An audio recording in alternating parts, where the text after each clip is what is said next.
Okay, so we're at implicit differentiation. You may not have realized it, but we are now past halfway. So if you've made it this far, congratulations. You have now passed roughly the halfway point of the course. And so now it's like you're at the top of the hill and you're going down. Okay, so implicit differentiation is this, basically we're gonna take something that isn't already solved for y, and we're going to find dy dx. So let's say we have this expression 3x cubed plus y to the fourth equals 7.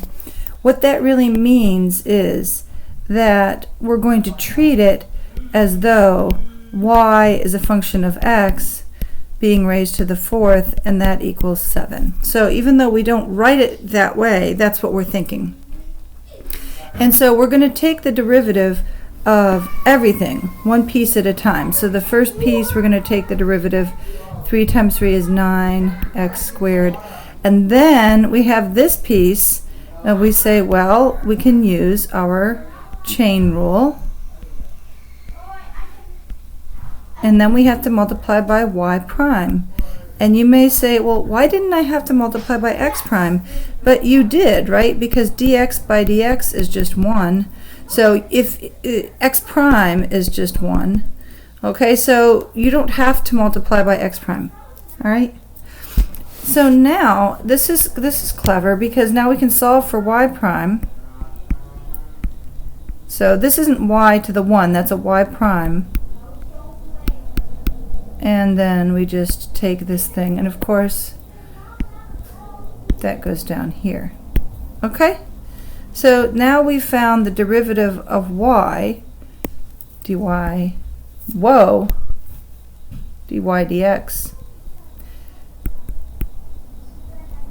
And likewise, because we have a special buy one get one free sale on first derivative only, if you want to flip this, dx dy equals minus 4y cubed over 9x squared. That is permitted. This is legal because this is the first derivative. Legal for first derivative only. Okay? So there's your example. I'll give you a couple more examples. I'm kind of just making these up, which is fine. I mean, I don't have any idea what this looks like. It's just stuff on the page. So I'm just going to treat this with my product rule. Okay, so x squared and y to the fourth may look kind of symmetric, but they're very, very different. So the x is just the independent variable, and y is this whole separate function. Right, so the derivative of y to the fourth is 4y cubed y prime. Then I have to do the derivative of the first times the second. Similarly, I am going to treat this as a product rule, and I'm going to say first times the derivative of the second. Derivative of sine is cosine, but you can't do that without doing y prime in there. And then don't forget to go the other way, the derivative of the first times the second. Okay? So there you go. So now we need to collect up all the pieces that have y prime in them. All right, y prime times 4x squared y cubed plus x cosine of y equals 3 minus, and then all those other terms that don't have y prime in them, of course, go to the other side. This is just standard algebra. This shouldn't be a surprise to anybody. And it's possible I've messed something up, but I'm pretty sure this is right. There we go. All right, so there we go. Okay. Let me give you another example. Here's something that you can visualize. There we go. Just a circle through the origin with radius 7. There we go. All right.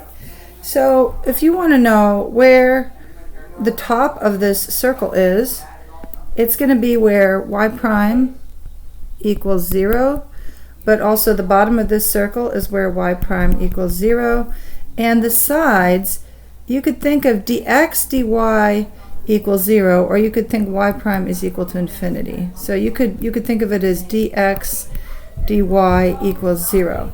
Okay, the same thing here. Y prime equals infinity to find the right and left sides of that circle.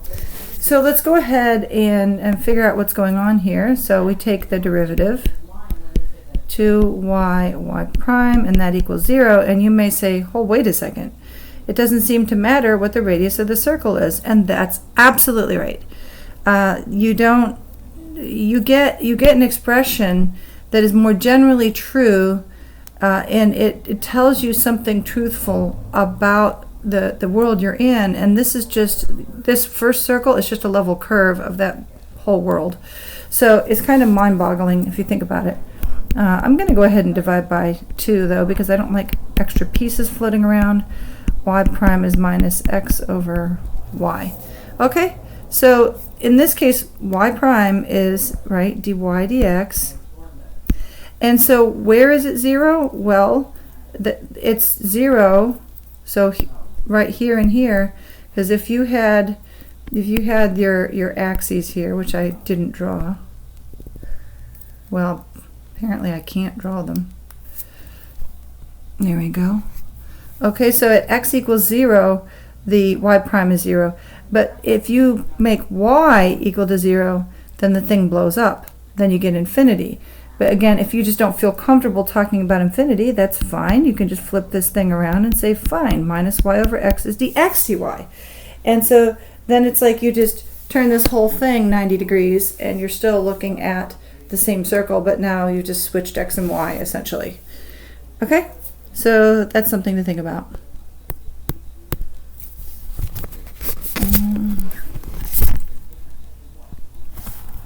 I've just lost control of my computer.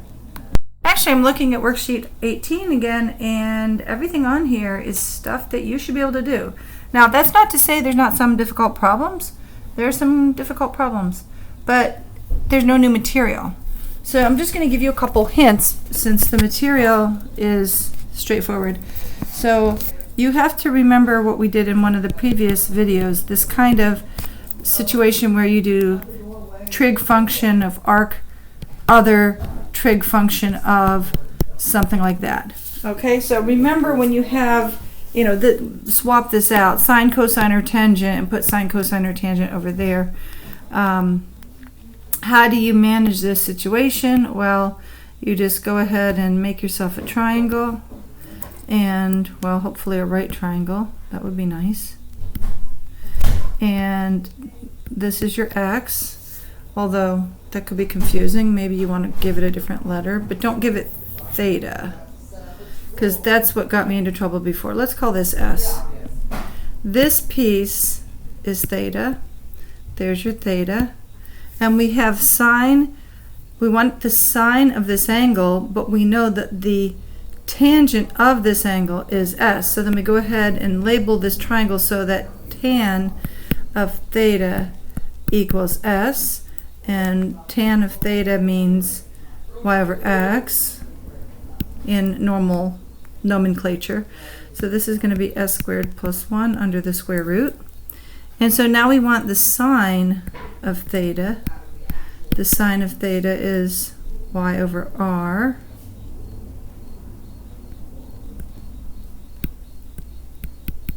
So this whole mess should be s over square root of s squared plus 1.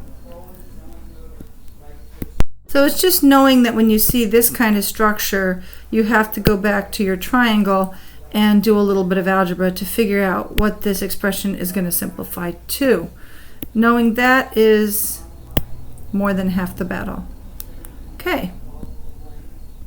There's a question about the tangent line to y equals x squared. And the first couple steps are really easy. It asks you to find the tangent line at a specific point. No sweat, no problem. Now it says, show that this is also a tangent line for a circle centered at 8, 0. So I just want to make sure you understand what the task is. You have y equals x squared, wherever that is, and you have somewhere on that, somewhere there's a tangent line, okay? And then somewhere else you have a circle that maybe has, let's say, a tangency like that, for example.